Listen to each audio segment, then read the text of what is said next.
우리에게 주시는 하나님 말씀은 사도행전 17장에서 18장까지입니다.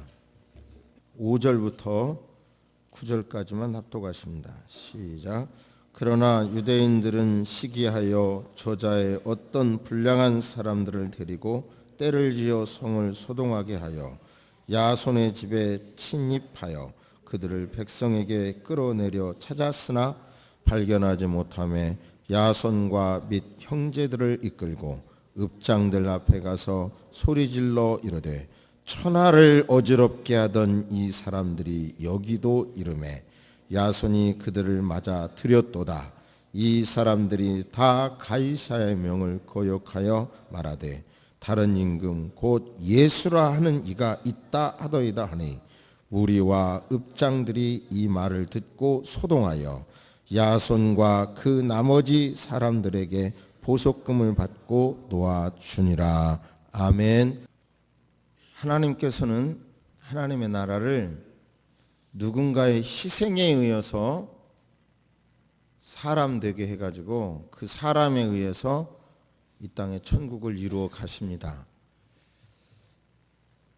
맛있는 음식, 그 음식이 어떤 동물의 희생으로 되어지는 거 아닙니까? 식물의 희생으로 되어지는 거 아닙니까? 맛있는 음식이 동물이나 식물의 희생 없이 되는 거 아니잖아요. 옷도 그래요. 옷도 요즘 이제 날씨가 추우니까 따뜻한 옷들을 다 입으시는데 그 옷도 자세히 보면 동물의 가죽이나 털, 또 특별한 어떤 식물로 만들어진 거 아니겠습니까? 그러고 보면 다 누군가의 희생으로 좋은 게 이루어지는 거예요.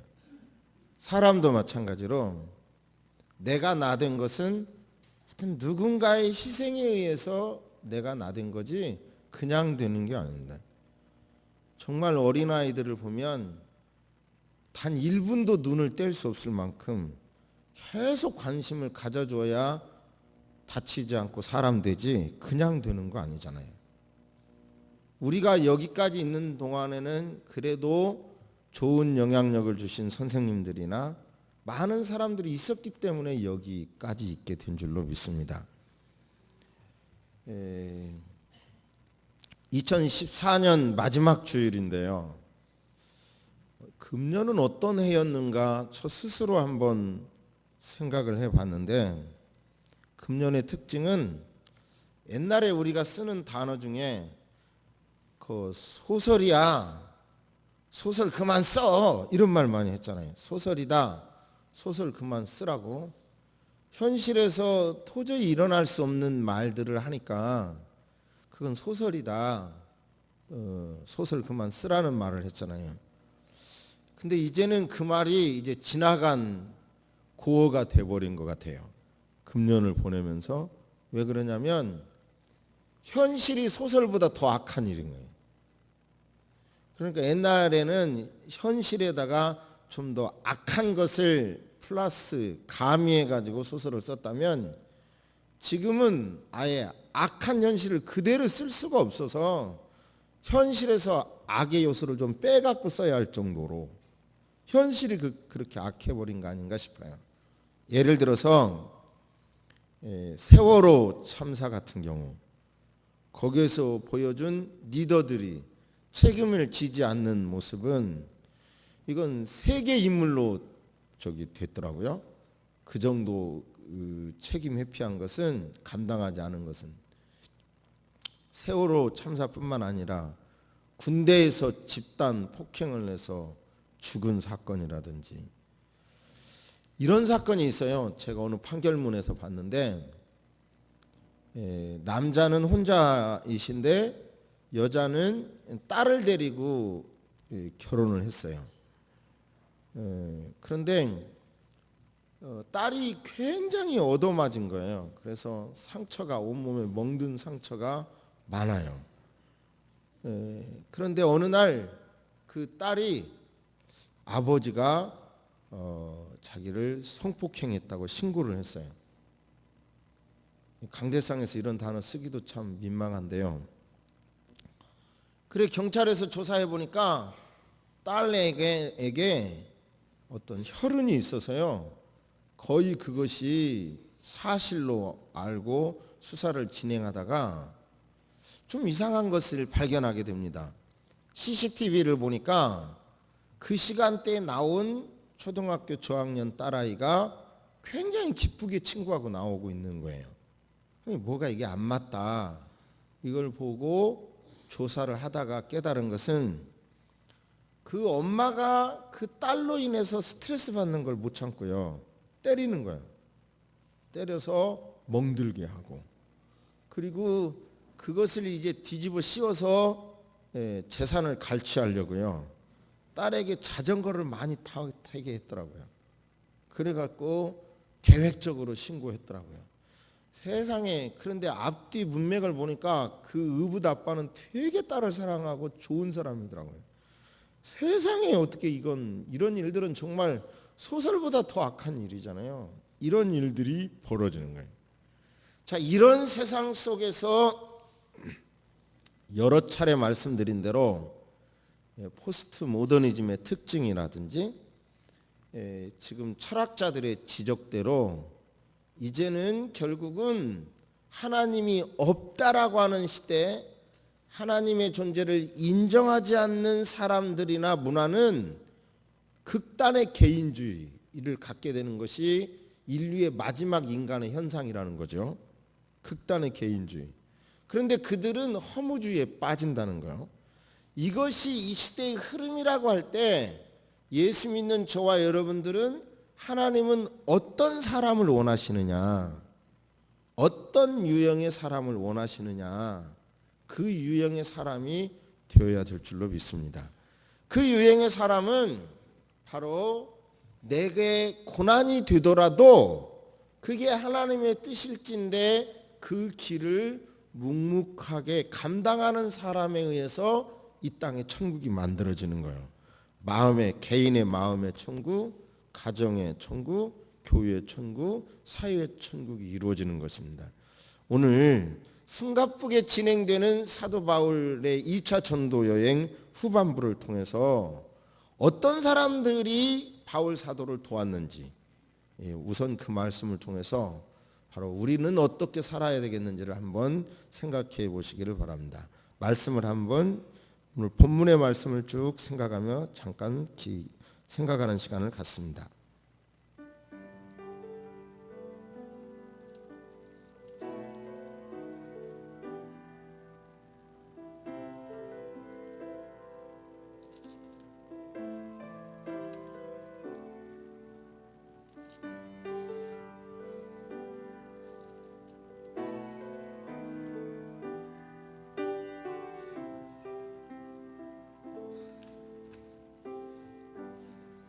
오늘 주보에 나왔지만 랭킹 100 세계 역사를 바꾼 사람들이라는 책에 기독교를 소개하면서 글쎄 그 책은 이 기독교가 예수님보다 바울의 공로가 더 크다는 거예요. 이 책의 저자는. 그러니까 어떤 역사학자의 입장에서 볼 때 예수님보다 기독교를 세계화하는 데는 바울의 공로가 더 크다는 관점이죠. 나름대로 일리가 있더라고요. 그러니까 물론 바울 사도님은 예수님을 극존중했죠. 그렇지만 정말 바울의 공로는 큰 거예요. 그러니까 기독교는 결국은 예수님도 바울, 예수님도 베드로를 비롯한 제자들을 통해서 예수님 자신보다 더 큰 일을 하신 것이고, 바울 사도님도 바나바 같은 사람들의 헌신이 있었기 때문에 바울이 바울 될 수 있었고요. 바울에게도 실라, 디모데 같은 좋은 제자가 있으므로 그의 사역을 분담한다든지 대신하게 한다든지 그렇게 함으로 사역이 확장될 수 있었고, 재벌 루디아 같은 사람의 도움에 의해서 하나님의 나라를 이룰 수가 있었습니다. 이제 2차 전도여행 후반기에 데살로니가에 도착하게 됩니다.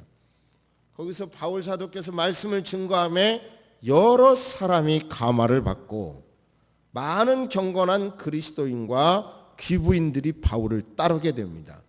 그런데 그 중에 야손이라고 하는 사람이 은혜를 받는데, 이미 지금 분위기는 뭐예요?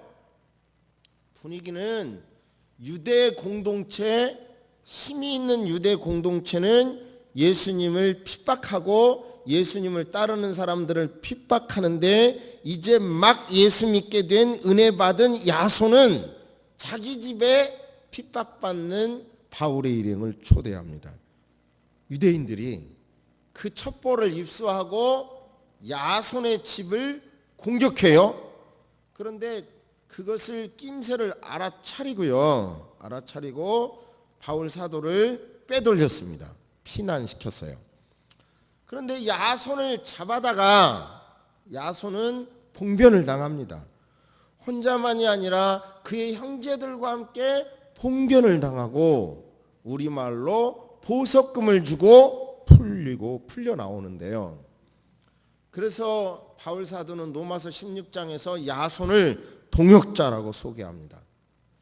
그러니까 믿음이 오래돼서가 아니라 얼마 되지도 않았는데 이런 사람의 헌신에 의해서, 이런 사람의 헌신에 한 매듭을 통해서 이 복음이 세계화될 수 있었던 거죠. 베레아에 도착하게 됩니다. 베레아 사람들은 데살로니가 사람들보다 마음이 확 열려 있어서 말씀을 열심히 경청하고 바울 사도의 말이 사실인지 알아보려고 날마다 성경을 연구합니다. 그 덕택에 그곳에서도 많은 사람이 예수님을 믿고 이제 남자도 예수 믿는 사람이 늘어가게 됩니다. 그런데 또 유대인들이 바울 사도가 데살로니가에서 피해서 베레아에서 말씀을 전한다는 소식을 듣고 베레아까지 따라와서 또 선동합니다. 또 소동이 일어나요. 그러자 또 교우들이 그 지역에 밟지 못한 바울을 바닷가로 피신시켰고, 바울은 다시 아데네로 이제 옮기게 됩니다. 바울 사도가 아데네에 가서 도시를 쫙 보니까 우상이 가득한 거예요. 그러면서 그곳에서도 회당에서 말씀을 증거하기도 하고 광장에 나가서 토론합니다. 제가 지금까지 이렇게 부족하지만 계속 목회를 하면서 노력을 하는 중에 질문의 효과, 토론의 효과가 얼마나 크단가를 알겠어요. 뭐냐면요, 어떤 사람에게 질문을 하면 의문을 갖게 하고 의문을 갖도록 질문하게 하는 것은 본인이 깨닫지 못했던 굉장한 것을 깨닫게 하더라고요. 예를 들어서 왜 사람은 나르지 못하지? 새는 나르는데, 그런 의문은 결국은 사람은 비행기를 만들게 만드는 거예요. 그런데 예를 들어서 법을 전문해서 공부를 했어도, 현직에서 많은 세월 훈련을 했어도요, 변호사가 돼서 소장을 쓰면 상대방이 그걸 읽어보면 꼭 공격할 점이 있어요. 그러니까 상대방의 답변서를 읽고 이렇게 주고받는 내용을 보면, 야, 정말 사람마다 주장할 게 있고, 토론이라고 하는 것이 또 다른 토론으로 저는 보는데 이것이 굉장히 가치 있겠다 보는데요. 아무튼 여기는 토론 문화가 굉장히 발전돼 있고, 아데네에서 이제 드디어 아레바고 법정에서 바울이 진술을 하게 되는데, 이 진술의 내용을 보면 기가 막히게 접근을 해요. 거두절미하는 게 아니라요, 어떻게 하냐면, 여러분, 제가 이 도시에 와 보니 정말 여러분은 신앙심이 아주 강하더군요. 강한 신앙을 갖고 있더군요. 제가 아데네시를 쭉 돌아다니다 보면서 여러분이 예배하는 곳을 살펴봤어요. 그랬더니 어떤 제단에는 타이틀을 써놓기를 알지 못하는 신이라는 신이 있더군요. 그런 제단이 있더군요. 바로 여러분이 그동안 찾았으나 알지 못하는 그 신에 대해서 제가 말씀드리겠습니다. 이렇게 접근을 해요. 참 기가 막히다는 생각이 들고요. 그러면서 하는 말이, 그분은, 그 알지 못하는 신, 그분은 이 세상과 세상의 모든 것을 만드신 분이라, 그분은 이 땅과 하늘의 모든 것의 주인이시라 사람이 만든 신전에 있지 않아요. 이렇게 하나님에 대해서 설교를 합니다. 그 설교를 통해서, 이 설교는 따로 주제를 가지고 말씀드리도록 하고, 이제 그 법정에서 나오자 그 바울의 진술을 잘 듣던 판사가 예수 믿게 돼요.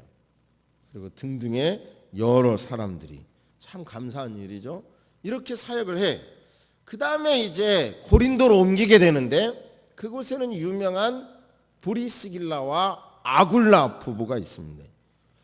그곳에서는 바울 사도는 이렇게 그 만약의 경우 생존하기 위하여 기술을 배웠어요. 그 기술이 뭐냐면 천막 깁는 기술이었는데, 천막을 브리스길라와 아굴라와 같이 기우면서 사역을 하게 되는데요. 그 다음에 이제 디도 유스도라는 사람의 집에 가게 됩니다. 그곳에서 하나님으로부터 신비한 환상을 또 보는데, 겁내지 말라, 잠자코 있지 말고 계속 너 전도해라. 내가 너와 함께 있을 테이니 너에게 손을 대어 해칠 사람은 하나도 없을 것이다. 이 독시에는 내 백성이 많다는 음성을 들려주십니다. 그 이후에 바울은 바로 그곳에서 1년 6개월 동안 전도하게 되는데요. 이렇게 하나님의 뜻이 이렇게 진행되는 중에 디도 유스도 같은 사람, 브리스길라와 아굴라 같은 사람, 야손 같은 사람, 그리고 또 이름은 나타나지 않는 그런 사람, 그리스도인인데요, 하나님의 일을 한 대목 한 대목 성실하게 감당하는 사람이 있는가 하면 막는 사람이 있어요. 막는 사람. 바로 어떤 사람이냐면 유대인들인데요. 유대인들이 도대체 왜 이렇게 반대하지? 지금까지 말씀 전한 내용은 유대인들은 모세 율법을 강조하는데, 그런데 예수님과 그에 따르는 사람들은 모세 율법을 인정하면서도 또 다른 색깔이니까 반대하잖아요. 그런데 오늘 본문을 조금 더 연구해 보니까 반대하는 요인이 또 다른 요인이 있더라고요. 그게 뭐냐면 유대인들이 데모를 했어요. 노마를 향하여 데모를 했는데 그걸 성공하지 못했어요. 그래서 왠지 어떤 것으로든지 노마에 다시 점수를 따려고요. 따려고 황제는 가이사인데 예수와 그를 따르는 사람들은 또 다른 왕이 있다라고 말한 그걸로 고소하는 거예요. 그것이 이 세상을 어지럽게 한다는 거예요. 그러니까 이 유대인들은 얼마나 얕고 지혜롭게 하면서 자기의 이익을 쟁취하기 위하여 이렇게 바로 예수님과 그에 따르는 사람들을 방해하는 겁니까?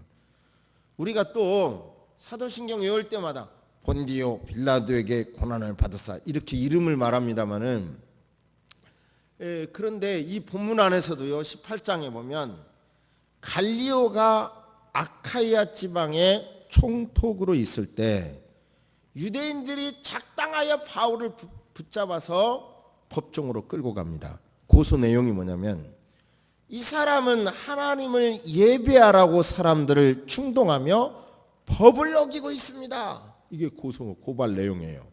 그러자 갈리오가 총독이 뭐라고 말하냐면 유대인들에게, 유대인 여러분, 만일 이 사건이 무슨 범법이나 악한 범행에 관련된 것이라면 당신들의 고발을 들어주겠소. 그러나 이것은 말과 명칭과 당신들의 율법에 관한 것이니만큼 당신들이 알아서 처리하시오.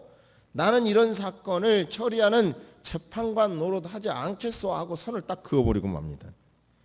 그러고 보면 이런 사람들은 물론 종교 문제니까 너네가 알아서 하라고 그러지만 종교 문제인데도 사람을 가해하는 일들을 하는데도 치안을 담당하는 사람이 정치적인 이유 때문에 그냥 선을 딱 그어요. 정리하면 이런 거죠. 하나님의 뜻은 이렇게 진행되어야 되는데 그 진행되는 일에 크든지 작든지 아주 이름을 내든지 이름을 안 내더라도 소박하게 지지하는 사람, 협력하는 사람이 있는가 하면 정반대로 그 일을 막는 사람도 있고 때로는 나 몰라라 함으로 그 하나님의 일이 방해되도록 돕는 사람이 있는 거예요.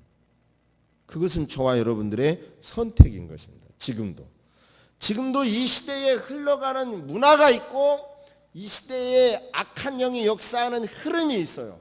그 속에 하나님의 거룩한 사역이 있고 하나님의 뜻이 있어요. 그 뜻에 적극적으로 돕는 사람, 손해보면서도 돕는 사람이 있는가 하면 그냥 팔짱 끼고 개입되기 싫어서 팔짱 끼고 있는 사람이 있는가 하면 적극적으로 방해하는 사람이 있어요. 문제는 적극적으로 방해하는 세력에 대부분의 그리스도인들은 끼어들기 싫어서 팔짱 끼고 있는 일이 많더라는 게 제가 판단하는 지금까지 목회하면서 얻는 거예요. 그러니까 저와 여러분들은 때로는 하나님의 뜻이라고 할 때는 적극적으로 찬성해야 되고 반대하는 사람에게는 그건 잘못됐다고 말할 수 있어야죠. 그런 신앙까지 되시기를 주의 이름으로 축복합니다. 바울 사도께서 빌립보 사역을 하셨는데요. 빌립보 교인들에게 이런 말을 합니다. 빌립보 1장 내용인데요. 제가 중병에 앓고 있지만 이렇게 고백합니다. 제 안에 사는 분은 이제는 예수 그리스도인데 이분이 제 안에 살고 있으니 제가 죽을 때에도 예수 그리스도와 함께 죽을 것입니다. 그렇기 때문에 나는 이 병든 몸, 힘든 몸을 이끌고 이 육체를 가지고 사는 이 시간에서 그만 살고 싶습니다. 이제 예수님의 품, 영원한 품에서 이제 그만 살고 싶어요. 그런데 빌립보 교인 여러분, 여러분이 제가 병들었지만 그래도 저와 함께 저를 통해서 위로를 받고 싶고 제가 여러분에게 위로가 된다고 하면 내가 이 험한 세상 빨리 떠나고 싶지만 병이 없는 그 몸으로 하나님 품에서 살고 싶지만 여러분들에게 그런 마음이 있다면 나를 통해서 위로를 받으시는 게 있다면 제가 여러분에게 나중에 죽더라도 좀 더 살고 여러분에게 가서 위로를 드리겠습니다. 이렇게 바울이 말해요. 이런 마음이 있기 때문에 바울이 바울 될 수 있었던 거예요. 자, 이 말씀을 들으면서 여러분에게 주신 고난, 십자가는 무엇이고 어떻게 지고 갈 것인가 한번 스스로 한번 생각해 보시기를 바랍니다.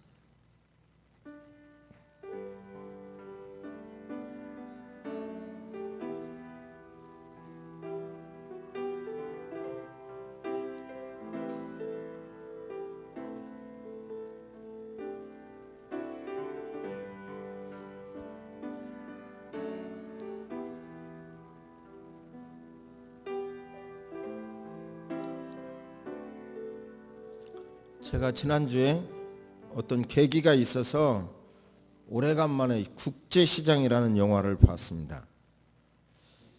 영화 보는 시간 80%를 울었는데요. 창피할 정도로 울었는데요. 황정민이라고 하는 외모가 지극히 평범한 영화배우가 어쩌면 그렇게 연기를 잘할 수 있을까 정말 느꼈는데 연기 정말 잘하더라고요. 그 영화는 대한민국의 6.25라고 하는 아픈 역사, 그 다음에 경제 발전을 위해서 그 독일로 간호원 그리고 탄광의 광부를 파병하는 일, 그걸 그곳에 보내는 일, 그 다음에 또 단순 전쟁이 아니라 어떤 면에서 보면 경제적인 것 때문에 베트남 전쟁에 참여하는 일, 그 다음에 남북 전쟁이 이제 정전된 이후 이산 가족을 만나는 그런 사건을 배경으로요. 한 가족이 어떻게 살아온 것인가를 이렇게 그렸는데 상당히 현실과 와닿아 가지고요. 얼마나 이제 눈물이 났는지요. 이북 흥남항에 이제 피난하게 되는데요.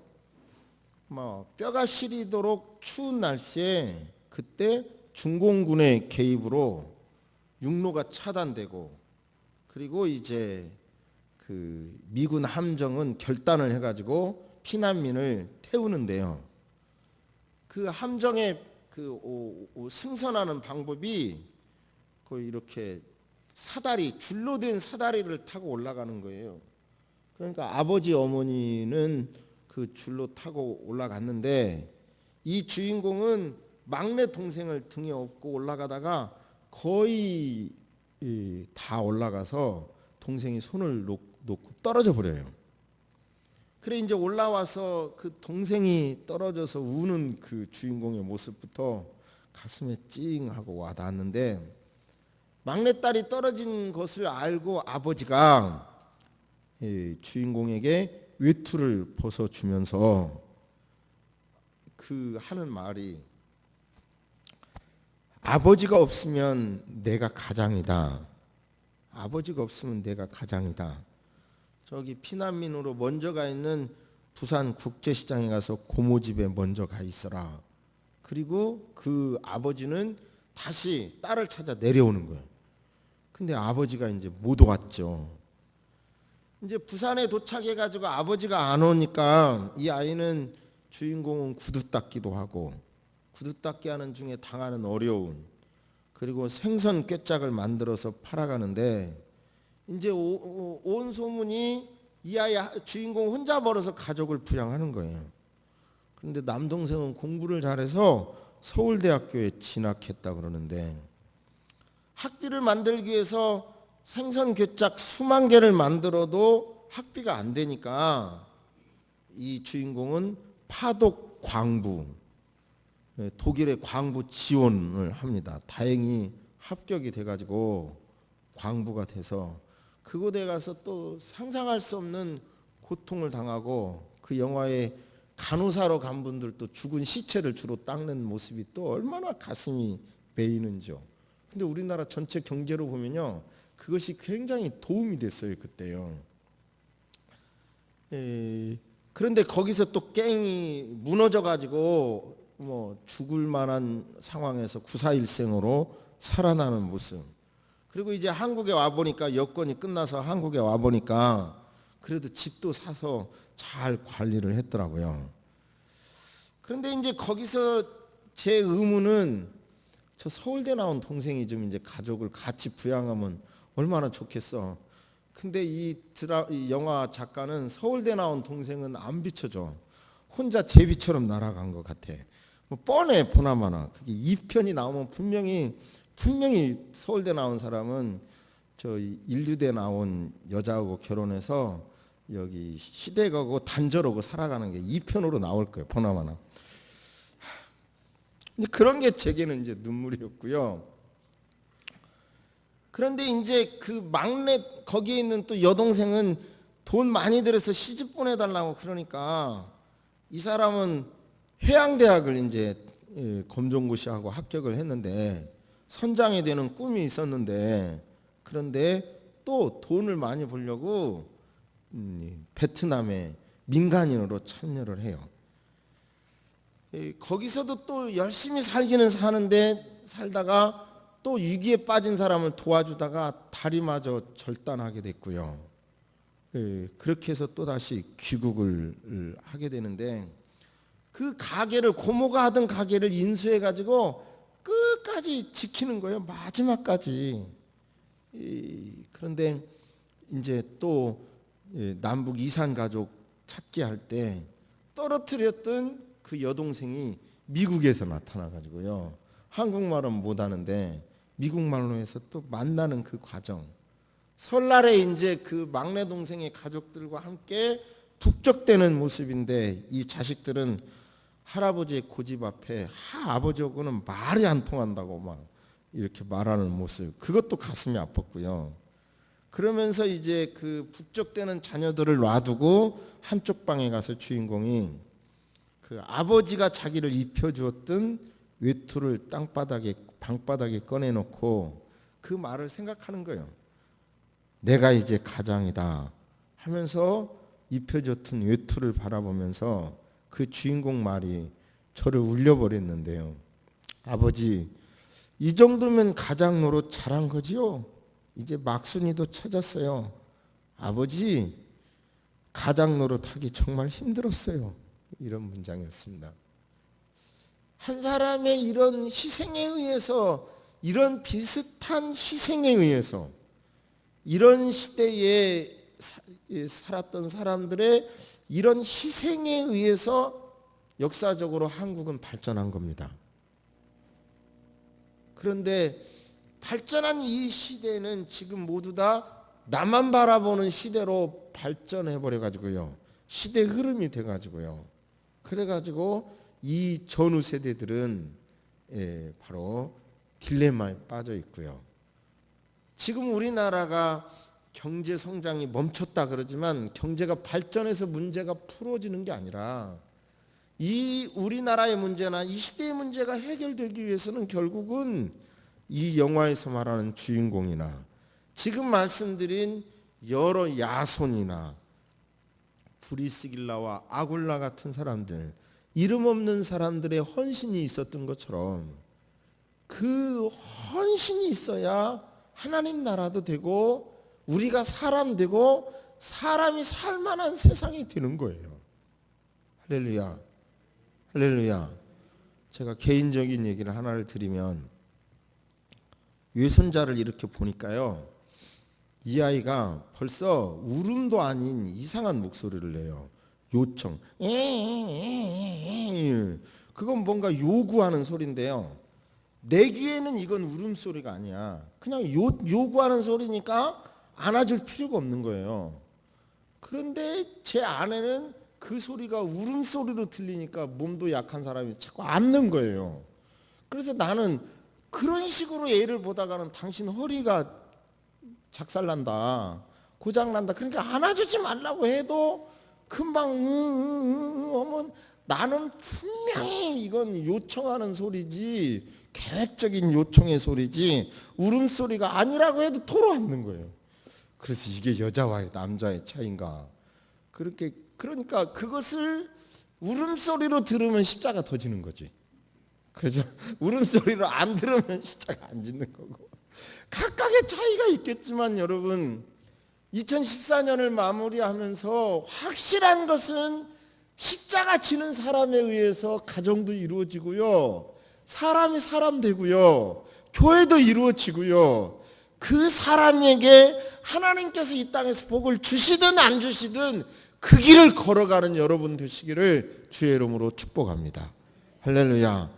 그러니까 이제 뭐 바울로 말하면 늙었다, 병들었다, 그래도 그 외모는 그래도, 현실은 그래도 그의 인격을 존중하는 빌립보 교인들, 그를 통해서 위로받는 빌립보 교인들, 바라기는 새소망교회의 나이 드신 주부 여러분들은 남편이 평생은 잘 직장 다닐 때 살긴 살았는데 이제는 은퇴하고 난 다음에 일본 사람들처럼 이제 나도 더 이상 내가 저 성질 받아줄 필요가 뭐 있어, 그러면서 이혼 신청하지 말기를 바랍니다. 내가 이런 때 누구 쳐다보면 꼭 나한테 했다고 시험 받지 마시고 그냥 나는 다 쳐다보는 겁니다. 지금 그렇게 하시기를 바랍니다. 어떤 부인이 여자들 동창 모임에 갔다가 신경질을 막 내더래요. 남편이 미안해서 왜 그래? 친구 남편이 뭐가 잘 됐어? 뭐 그러니까 그것도 아니고 뭐가 어째서 그래? 자꾸 그러니까 미안합니다. 다 남편 죽었는데 나만 남편 살았단 말이에요. 잠시 묵상하겠습니다. 예수님이 십자가 지셔서 우리가 그 은혜로 구원받았습니다. 1년 동안 나름대로 노력을 했지만 여전히 죄성은 버리지 못했고 여전히 부끄러울 수밖에 없는 우리들입니다. 그런데도 예수님 고난 당하셔서 십자가 고난 당하셔서 구원받았습니다. 내 죄가 저주로 다가오지 않고 2015년 축복으로 살 수 있을 것 같은 기대감도 있습니다. 주님이 고난 당하셨기 때문입니다.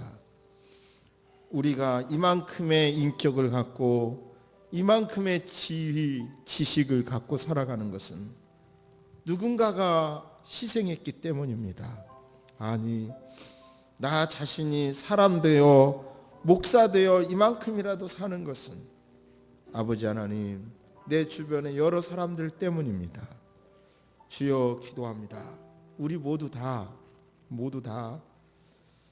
하나님, 힘든 세상이지만, 힘든 환경이지만 다른 사람을 위하여 감당할 만큼의 십자가를 감당하는, 내려놓지 않고 져가는 우리가 되게 하여 주옵소서. 힘을 주실 줄로 믿습니다. 일으켜 세워 주옵소서.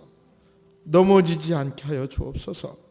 십자가 지는 것이 사는 길이고 그 속에 행복이 있다는 것을 깨닫게 하여 주옵소서. 지금은 우리 주 예수 그리스도의 은혜와 우리 하나님의 놀라우신 사랑과 성령님의 감화감동 교통하심이 이제로부터 영원토록 함께 있을지어다. 아멘.